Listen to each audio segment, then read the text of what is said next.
Hello everybody, welcome back to the channel. Thank you so much for stopping by. Today it is Monday the 30th of November. It's around 12 in the morning, or I should say early afternoon now, and I am on the North Promenade walking just past the Ambassador Hotel where I've just been filming, and the Grand Hotel. And this is going to be another Memories of Blackpool and Bygone Days video, and it's also going to be sort of a continuation from the last video about school dinners and also about sneaking out of school. So where I ended up in the last video, and I had to actually stop it because it was getting a little long, I was talking about when our school went to the school cafeteria system that I could no longer afford to get a school dinner, and I had a couple of friends who they were getting the old price of dinner money as well. So we would all decide to sneak out of school and go at dinner time and go to the local cake shop or the local market and just buy bits and bobs to eat. The last year's Year 5 as it was called back then, or Year 11 to today's kids, they actually were allowed out of school at lunch hours, but all the young kids weren't. So if you was in one of the younger years and you wanted to get out, you had to be pretty creative with your sneakery. And I know that's not a real word, in fact it is a real word because I've just invented it. So we'd sneak out of school and we'd go to a local cake shop and we'd buy these little, they were like teeny little loaves of Hovis bread, but they were barm cake sized, and the lady in the shop would slice one in half, butter it, throw a bit of grated cheese on it and sell it for something like 10p. And then she would sell these little malt loaves as well. She would slice them in half and butter them and sell them really cheap, so we could get a cheese Hovis loaf and a malt loaf. And then across the road from the cake shop, more or less across the road, there used to be a giant laundry and dry cleaners, and we'd go in there. You weren't really allowed in, but the lady kind of knew us. She didn't know us personally, but she knew us as a couple of school kids who used to walk past and stuff, and she'd let myself and my two friends go in there, and we'd grab a little plastic cup with chicken soup in from the vending machine that was in the cleaners or the laundry, whatever you want to call it, and we'd sit by the warm dryers right in the back and we'd enjoy our chicken soup and Hovis rolls and malt loaf. And that was pretty much what we used to do for dinner when we were youngsters at school, because we couldn't stay in the school and have a dinner because we couldn't afford one. In the summer we would walk up Waterloo Road and go in the new market, and it was a really tough decision we had to make, because when it was really hot, the first stall you would come to was like a sweet stall, and they had a slush puppy machine, and it was either do we buy a slush puppy, which would be something like 20p, which would be half of your dinner money, buy a slush puppy and have virtually no food, or go without your deliciously cold and icy slush puppy and buy a pasty or something from the cake stall in the market. And occasionally one of us would buy a slush puppy and all the others would have a sip of it, and the rest of us would buy pasties. In fact, I had one friend, and she was a lovely girl, but she was very frugal with her money, and she would never ever buy a slush puppy, but she would always want to buy herself a couple of pasties. But then she'd be like, oh, just give me a slip of your slush, and she would always want a slip of everybody's slush without buying her own. And I remember there were some days when I used to feel really salty about giving her a sip of mine, because I said, I'll swap you a sip of your slush for a bite of your pasty, and she'd be like, no, I need them. And I'd be like, just tear me a bit off, and she'd be like, no, just give me a sip, stop being selfish. But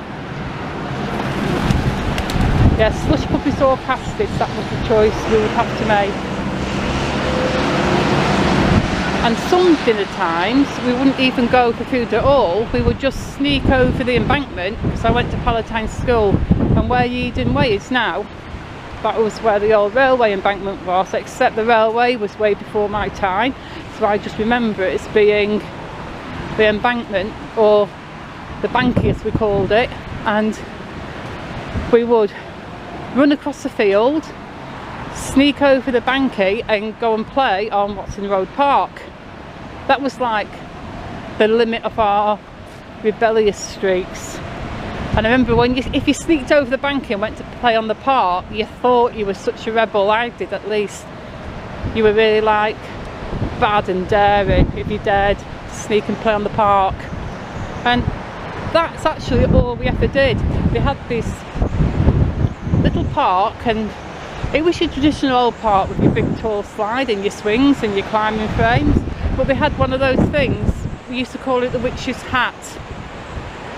It may have had another name, but that's what we called it, and it was like that triangle cylinder thing on a pole that you would just rock around, and we would play this game where everybody would climb on it and one person would be on, as we called it, and they would be blindfolded in the middle, and you basically had to, by feel, walk around and try and tag the kids that were just climbing around the structure and trying not to fall back. And looking back, it was pretty darn dangerous.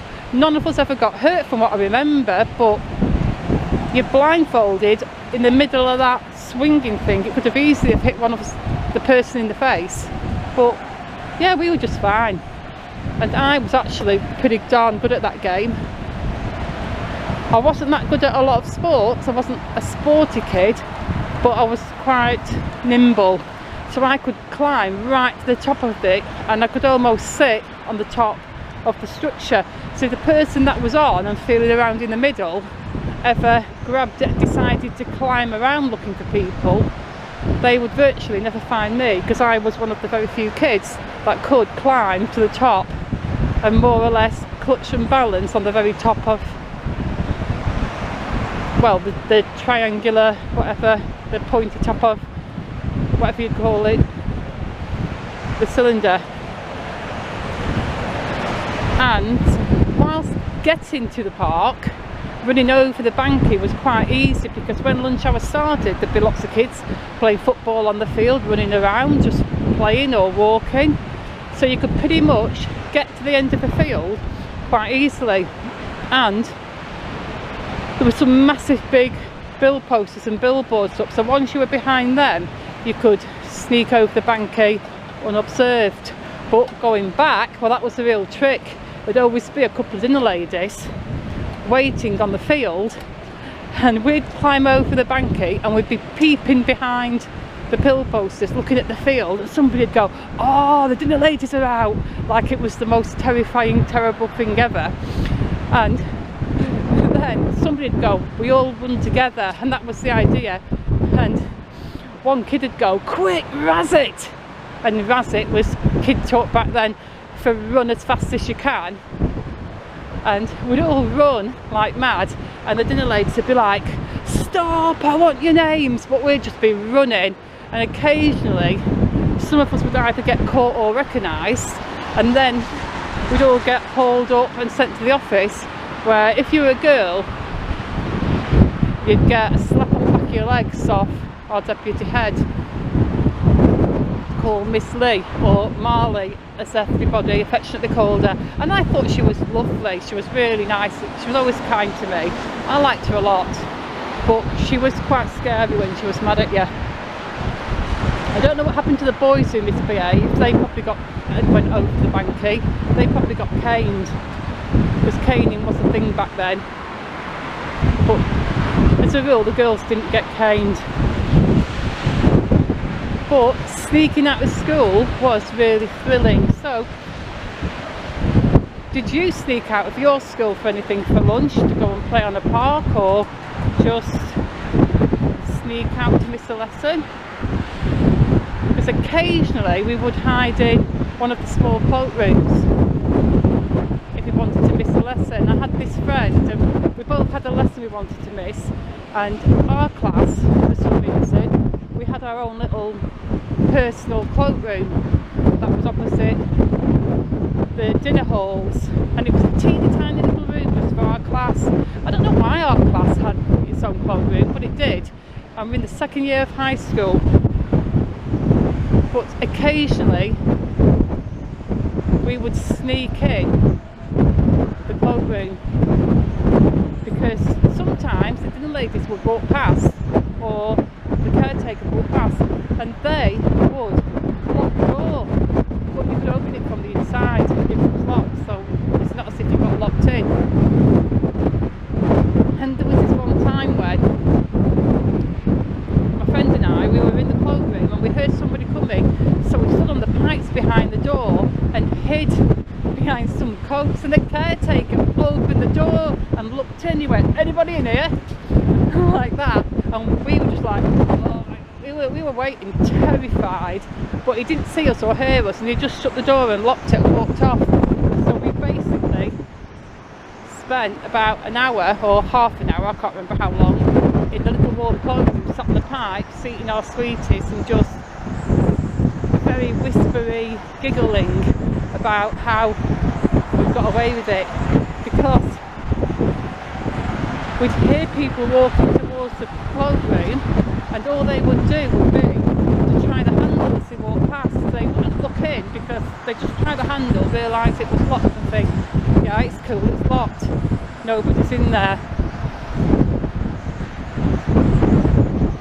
Yeah, that is my little story of sneaking out of schools and school dinners and stuff.